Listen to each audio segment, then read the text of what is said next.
everyone, I'm Becky, And I'm Sarah. and we're doing Bickering book reviews today, and I always get the title wrong on this book. Today we are talking about The Most Wonderful Crime of the Year by Ali Carter, which I got off of NetGalley. Same. So this book is about Maggie, who is she's a cozy mystery author. You know, like, not like the hardcore mysteries, but the ones that are like when the cat solves the mystery or like somebody poisoned a pie kind of mysteries. And Those are not my favorite. she's a very popular author of those. And she gets invited. She has had a lot of kind of crappy things happen to her over the last couple of years in her life, and she gets invited to go visit her greatest fan over Christmas. And she's kind of like, you know what? I need something. So yes, she did it. So she gets on this private plane, and the other person on the private plane is Ethan Wyatt, right? Wyatt, yes. And Ethan, and I think it's so funny. She calls Ethan the leather jacket kind of writer. And I think it's funny because if you look at the back of the mysteries books, half of the time they are wearing these leather jackets. So he writes like the shoot 'em up, like hard boiled like mysteries. And so they both get invited, and it turns out that they're invited to Eleanor Ashley's estate. And she's kind of like an Agatha Christie. She's written 99 novels, and she's like redefined the genre. And Maggie and Ethan have had a very complicated and not friendly relationship up until this point. And they're both there to visit to meet Eleanor. And Eleanor disappears. She goes into a locked room, and people break into the locked room because they haven't seen her, and she's gone. So they get pulled into this mystery, and Eleanor's family's there, and they're trying to figure out who would have tried to kill her, who was trying to kill them, and it kind of goes from there. I don't know if I explained that the best, but that's with a mystery, it's hard because you don't want to give stuff away. Yeah. No, as they're trying to solve like where she went, then kind of murder plots are unfolding, and so it's trying to figure out, well, who's trying to kill us Yes. versus who's trying to kill her versus And yeah. then there's a little romance because obviously. Of course. So I Well, really yeah. enjoyed this. Yeah, I enjoyed it as well. Allie Carter is a great writer. I mean, she's solid. Like, yes. And I will also say, because we met her, she was super nice. Yeah, she is very knowledgeable too. She's very, yes. But the thing is, like, I had kind of been going through like a little bit of a reading slump, and I read this in like 36 hours because it just moves that quickly. Yeah, I don't think I didn't get through it that quickly. But I did enjoy it. I did, but like then again, like mysteries are never real. They've never really been my thing. You know what I mean? I feel like maybe that's why it didn't go as fast for me, like as maybe an Allie Hazelwood would have gone. You know what I mean? But not to say that this wasn't a good book. It was fun. It was fast. It was interesting.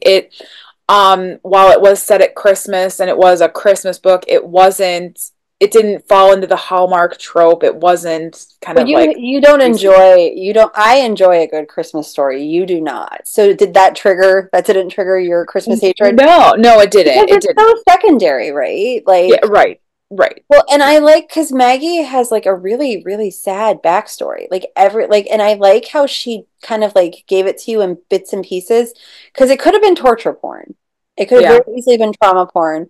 But instead, she shows it to you, and you're like, yeah, this is believable. Like all of these things happening to her, the way that right, they told you.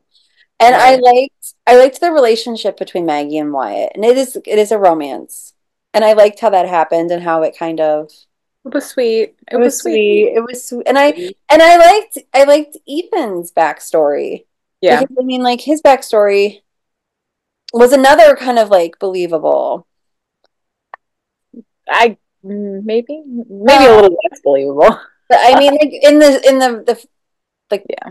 yeah, in the world it makes sense. Um, I definitely think there were a lot of characters that we didn't really get to know, but was it really relevant? Not really. I mean, because I was at a good place with just really knowing Maggie and Ethan. Um, could I have learned more about the other characters? Maybe, but The little bits you saw I was okay with. It kind of it's almost like a Perot novel where with like when Perot goes like Murder on the Orient Express, the only one that you really get to know is Perot. good, So So it's kind of got that. It's almost like a romance, like a Agatha Christie novel with like a romance spin. which I enjoyed. Yeah, no, I did Enjoyed. too. I think it was fun the little quips they made about like the genre as a like they were kind of poking fun and not in a mean spirited way, but poking fun or kind of having a chuckle with themselves about the mystery genre, which was nice as far as like I can kill you with a pen in six different ways. Oh well, I only know three, and like just different like commentary kind of on the genre itself was kind of meta in a fun way. I also liked it because there's they every so often they integrated where they were being interviewed by the police. Yeah. I thought that was funny too, and kind of like it showed like their relationship development through Yeah. that. I don't know if I really have anything else to say because I don't want to give anything away. I just it was fun. I thought it was fast. It was fun. It was fast. Brilliant. It was funny. It was enjoyable. Yeah. It I will know get you out like of a reading slump, and it isn't heavy-handed Christmas. I've already like recommended it to one of my coworkers who reads a lot of adult mysteries, and she's like, "Oh, I'll totally read that." So should we just rate it? So Yes, our yes. rating system starts at the top with five unicorns. We'll go down to two unicorns. If we don't like it, it is a horse. This one's hard for me to rate. Like I feel like I want to go with a four because I just enjoyed the characters and interacting with the characters so much that I think I'll give it a four. Because like I could take or leave the mystery. I could take or leave the Christmas. I could take or leave, the characters and the setting, like the secondary characters and setting. And Eleanor Ashley, the overarching character, we only know her kind of through other people's eyes, which, whatever. But I think I really liked Maggie and Ethan, so I think I'm gonna go with a four. I'm at a four as well because I enjoyed the characters and I enjoyed their interactions. But I did like the mystery and the Ellen, like I said, it feels very much like one of the Perot novels that I've read. And so to me it was a good romance and it was a good mystery. Like I enjoyed it and it did totally like I needed it. I think I think I would rate it high anyway because at the point where I was in like my reading endeavor, like I needed this. Yeah, that's So fair. that is where we are about, and I have to look up the title again. The Most Wonderful Crime of the Year. Don't know why I can't remember that by Ali Carter, and we'll see you around. All right, see ya. Bye.